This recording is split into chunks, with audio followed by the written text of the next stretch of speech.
छात्रों, आपको अलंकार में इसके पूर्व जो शब्द अलंकार का प्रारंभ किया था मैंने, तो उसमें अनुप्रास के संदर्भ में जानकारी दी गई और मुझे विश्वास है कि आप लोग जो जानकारी दी जा रही है उसका अधिक से अधिक अपने लिए प्रयोग करते हुए और उससे लाभान्वित भी हो रहे हैं।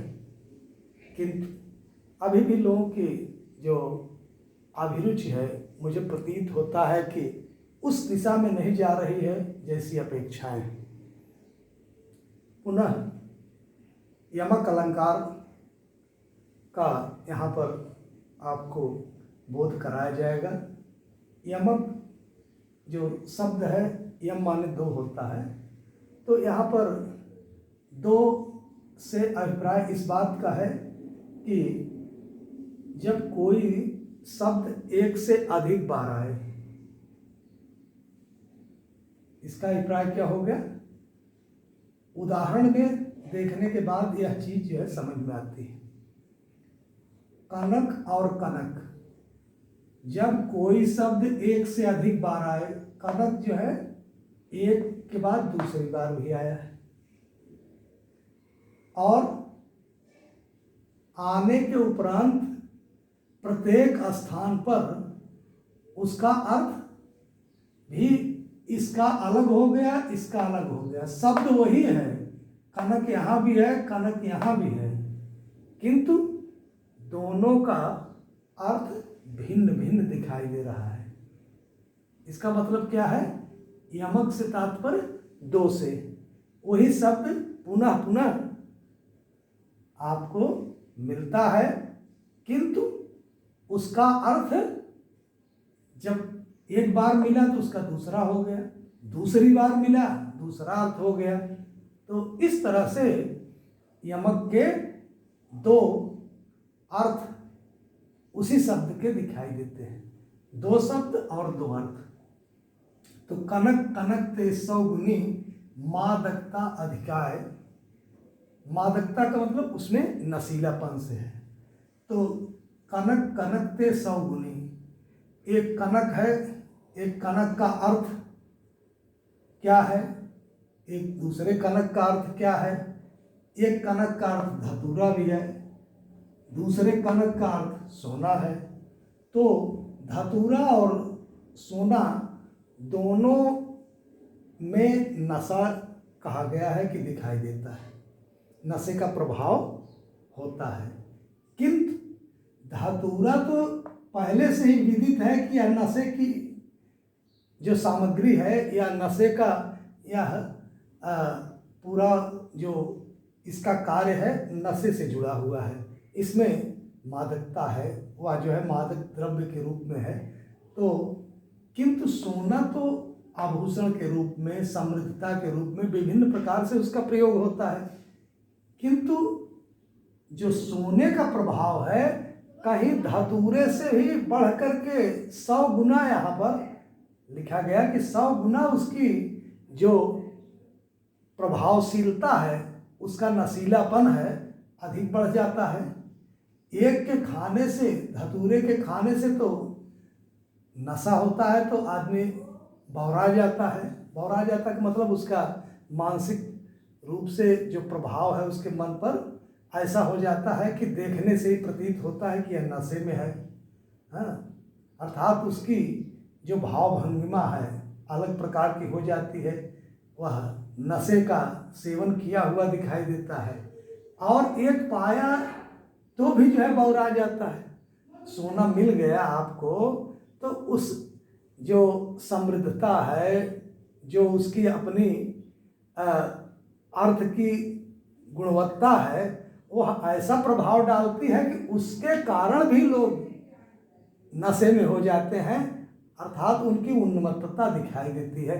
तो इस तरह से यहाँ पर जो वास्तविक बात है कि कनक कनक दोनों के अर्थ जो है, दोनों शब्दों के दो शब्द और दोनों के अलग अलग अर्थ दिखाई दे रहे हैं।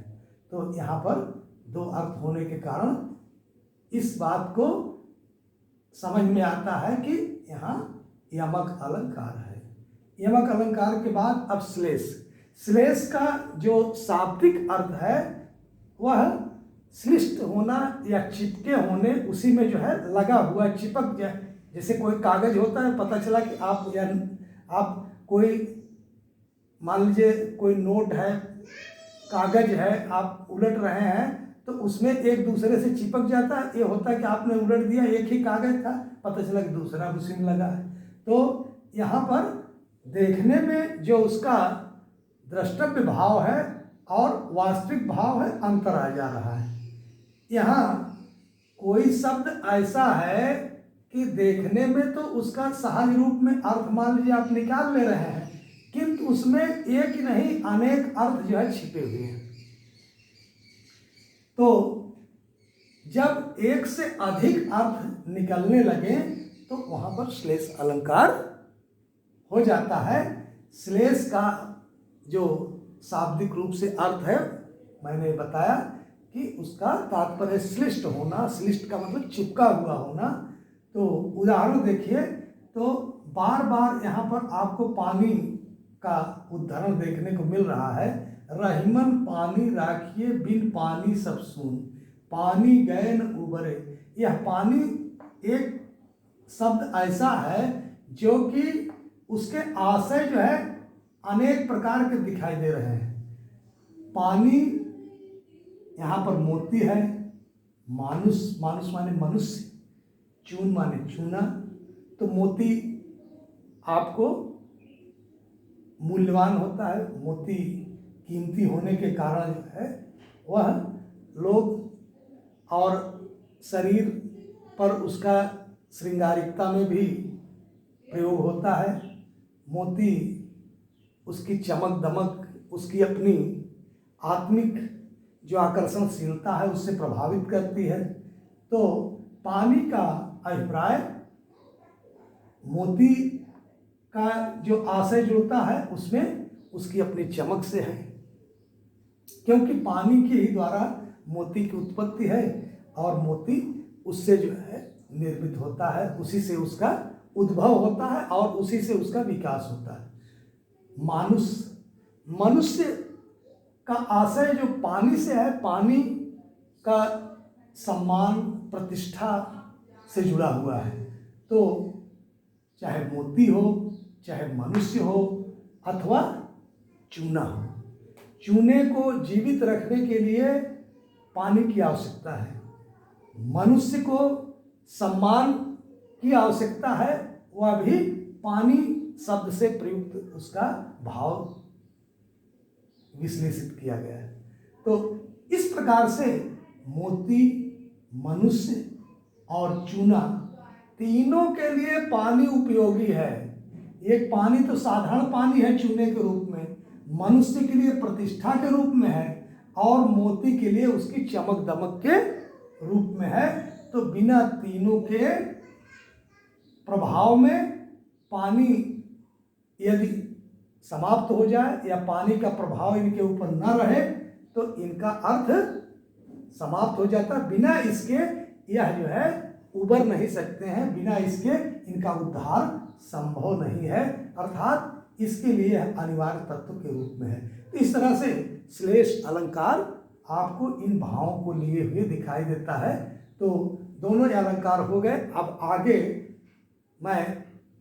अब शब्दालंकार की समाप्ति हो चुकी, अब अर्थालंकार को मैं पुनः आगे के क्रम में प्रारंभ करूंगा।